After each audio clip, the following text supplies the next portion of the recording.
जब प्रथम राध्या को अपनी पत्नी मानने से इनकार करता है तो ओमकार जी लगाते हैं प्रथम को एक जोरदार थप्पड़ और प्रथम पर होते हैं बहुत ज्यादा गुस्सा। लेकिन दादी को आता है बहुत ज्यादा मजा। जी हाँ दोस्तों, जब प्रथम राध्या को मित्तल परिवार से बंसल परिवार में लेने नहीं जाता है तो ये बात प्रथम के पापा ओमकार जी को पता चलती है। वो तुरंत प्रथम पर गुस्सा हो जाते हैं और प्रथम को बहुत जोर से डांटने लगते हैं, जिसमें प्रथम बोल देता है कि पापा, राध्या मेरी कोई जिम्मेदारी नहीं है, बल्कि आपने इसे जबरदस्ती मेरे सर पर लाकर बोझ बनाकर रख दिए हैं, जो कि मुझे मजबूरी में निभाना पड़ रहा है। ये बात सुनते ही राध्या को बहुत ज्यादा अजीब लगता है और वो सोचने लगती है कि प्रथम सर के बिना मर्जी के ही मेरी शादी हुई है। ये सुनने के बाद राध्या के होश उड़ जाते हैं और राध्या पूरे तरीके से टूट जाती है। फिर प्रथम के पिता ओमकार जी को भी बेहद बुरा लगता है। वो सोचते हैं कि आखिर उनका बेटा इतना लापरवाह कैसे हो सकता है।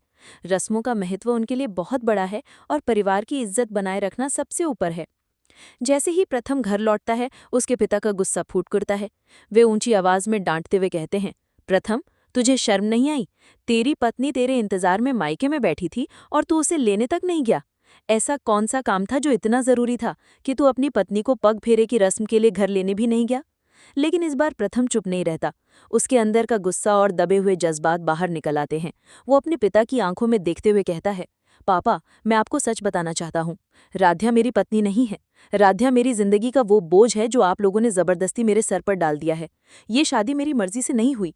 मुझे ये रिश्ता कभी स्वीकार नहीं था। ये शब्द सुनकर पूरा घर सन रह जाता है।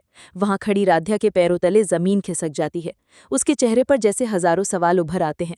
उसका दिल जोर जोर से धड़कने लगता है।